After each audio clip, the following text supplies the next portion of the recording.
What's up, everybody? Welcome to the Macabre'Gorium Lab's School of Boredom, showcase of things likely forgotten. My name is Mr. Bats, and I'll be your guide today as we explore lesson number 103, Toy Prize Inside.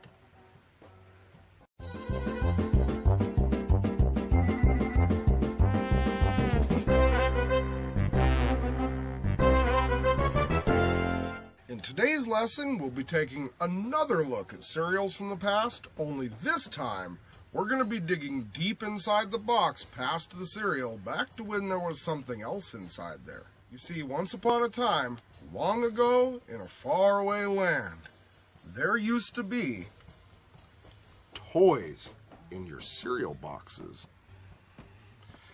See, back then you didn't have to go online and enter a stupid download code or get linked to a useless website in order to use your prize inside the cereal box.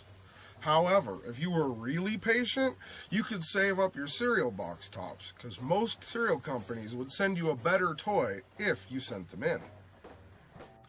In addition to the box tops, they usually did make you pay for shipping and handling, but the cost was usually under $5. So most of that you could either get from allowance or from the coins hidden in the couch. The prizes in the cereal made you feel like you got something extra and special for picking that specific brand. The original idea to add toys to cereals was the brilliant idea of John Kellogg. In 1909, his company that made Kellogg's Corn Flakes had the first breakfast cereal toy. If you purchased 2 packages of Kellogg's Corn Flakes, you could get the funny Jungle Land moving picture book given to you by the store you purchased them from. This was changed by Kellogg's from receiving the book in the store to having you fill out a mail-in offer for a dime instead. By 1912, there had been 2.5 million books distributed. Other companies such as General Mills and Nabisco quickly followed Kellogg's example and started adding toys to their cereals as well. Kellogg's also began placing buttons into Pep cereal in 1945. The first set of Pep pins was 36 buttons featuring World War II U.S. military squadron insignias. Pep pins were so popular that they were expanded to include other pins. There were 5 series of comic characters and 18 different buttons in each set. If you wanted to collect all of them, you had to get all 90. Then in 1946, Watson Hendry invented the screw injection molding machine. It made thermoplastic and could be used to make toys faster and cheaper.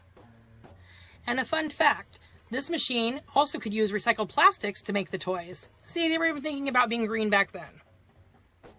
In the 1970s, Hendry also invented the first gas-assisted injected molding process. With this process, they were able to produce complex but hollow prizes that cooled quickly. It also improved the flexibility of design and strength of toy parts. This method reduced the production time, and there have been many articles written about the toy inside the box. Mostly about family battles over which cereal to buy based on the prize. Most cereal companies began following Kellogg's example with prizes such as terrariums and an Archie car inside boxes of alphabets, a Jackson 5 record, action pinball games, and glow-in-the-dark pens were included in Super Sugar Crisp. Star Trek badges were thrown into boxes of Sugar Smacks. Story scopes were put into Crunch Berries. A digital watch and state license plate was put into Honeycomb, and the Flintmobile into Fruity Pebbles, just to name a few. Then in 1974, the Federal Trade Commission, or FTC, was studying this marketing tactic and putting very serious thought into banning it. However, cereal box toys and premium offers were still found in most cereal boxes up until the 1990s when they first began to disappear. This started due to lawsuits and child safety standards being raised. They found that some of the toys were too small and dangerous for younger kids. It was also shown that some of the materials used to make the toys weren't safe. Consumer advocate groups felt that these toys and giveaways were marketing sugary cereals to children. The toy prize inside had continued to fade into the 90s as fast food chains also started giving out toys with their children's meals. The final nail in the toy prize coffin, however, has been the cost and the addition of the internet. Because after all, online games and download codes are a lot cheaper to produce than including a plastic toy, making it appeal to companies that are trying to save money.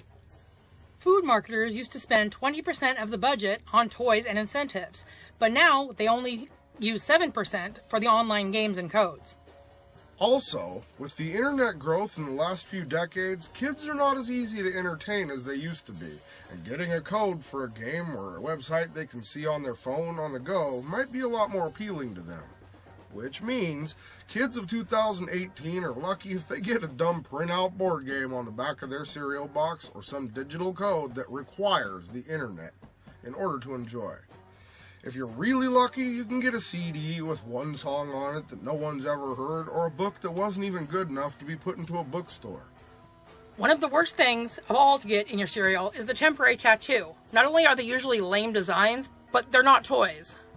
Us kids back then, we were fortunate in our youth because we got actual prizes in our cereal. Man, we got all kinds of cool stuff. Everything you could think of. We got toy cars, to small figurines, to little toys that fired discs, to yo-yos, something that would last longer than a one-time use. Kellogg's, for example, used to have a set of Disney figures from shows such as Darkwing Duck, Gummy Bears, and Chip and Dale Rescue Rangers, for those of us who know what that is. Each set of these Disney figures consisted of 4 figures, and you were able to collect 1 figure per box of cereal. The figurines weren't much in the way of toys you could play with, but they were something you could physically touch, collect, and hold on to. And, with the right amount of imagination, I suppose you could play with them. These toys are much better than just an internet code for a video you could probably find right here on YouTube for free. That happens a lot. An example of some of the items you used to be able to get in these cereal boxes, provided you are at least currently in your 30s or 40s, included everything ranging from Hot Wheels cars, keychains, baseball and trading cards, cereal spoons, candy, and buildable toys, all things you could actually play with.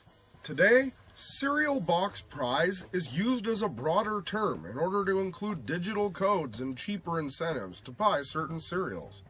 Nowadays, you pay for the character on the box rather than the cereal inside.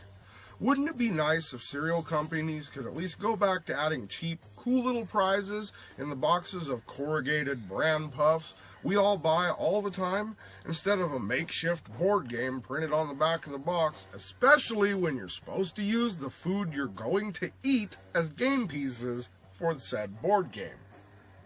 Hey, wait a minute, Mr. Bats. I thought Granny always said don't play with your food. Well, either Granny's super smack-a-grandkid senses just went off, or she's rolling over in her grave. So while the kids of today have their online personas, they will never know the excitement of being the kid to get the toy inside. Or maybe this is the reason why the toys inside the box have been phased out. Get me those toys!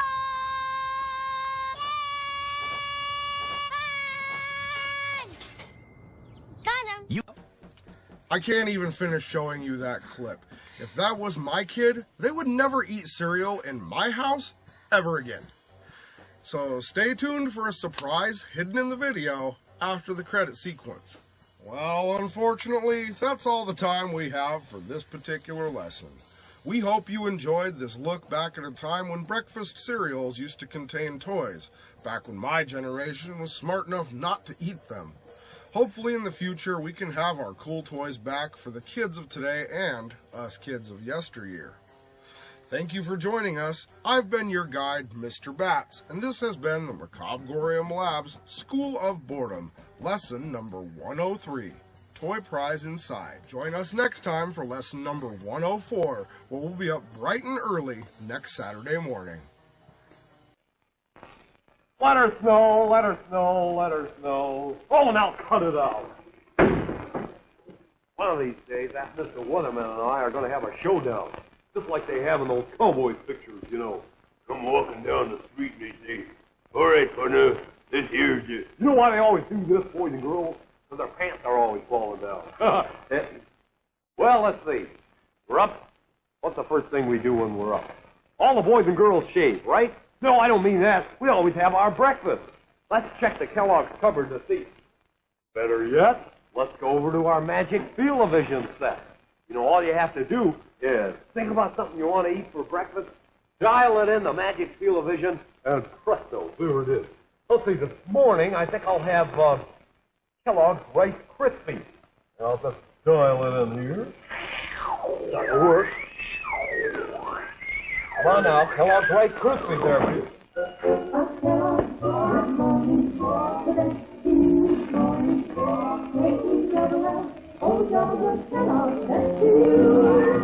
Hey, that song really gets me in the mood for eating Kellogg's Rice Krispies, boys and girls, because I know how great Kellogg's Rice Krispies are.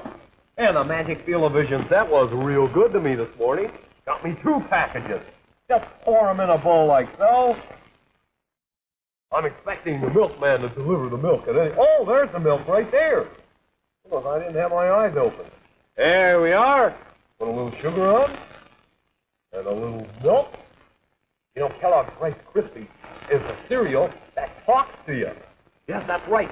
You know, when you pour a little milk on Kellogg's Rice Krispies, they say, snap, crackle, and they say, snap, crackle, snap, crackle. Excuse me just a second, that's the telephone. Hello, this is Julius Pierpont Patches. Hello, this is Mr. Kellogg speaking. Oh, yes, Mr. Kellogg. I was just talking to the boys and girls. Kellogg's Rice Krispies. What can I do for you this morning? I was watching, and I believe the word you're searching for is pop. Oh, that's what it is, of course. Gosh, I'm sorry I forgot. Don't let it happen again. No, sir. So remember, boys and girls, Kellogg's Rice Krispies, snap, crackle, and soda. Excuse me just a second. Hello? This is Mr. Kellogg again. Yes, I said snap, crackle, soda. Pop, stupid. Oh, really? Pop, stupid. Oh, I'm sorry, Mr. Kellogg. Goodbye, it won't happen again. Don't remember, boys and girls, Kellogg's Rice Krispies, they talk to you. They say snap, crackle, and pop, stupid. Oh, well. I think I said it right. I said pop, stupid. Hello? Hello? How did you know it was me? Oh, it's the professor. It's the wonder of Cape Blunder, Professor Wiener von Brust. Hello there, wonder of Cape Blunder. Hello, this is Professor Wiener von Brr. Wiener von Brr. Round, wonder of Cape Blunder. Yes. If you enjoyed our School of Boredom lesson, please don't forget to click like, subscribe, and turn on notifications so you can see all of our new content as soon as it comes out. Hey, congratulations on finding the prize hidden in this video. The first 10 people to comment, I found the hidden Zombo toy in this video, will win a free Zombo sticker. Compliments of Macabre'Gorium Labs. Please click like, subscribe. You heard this just a few seconds ago. But, you know the deal. We love you. See you next time.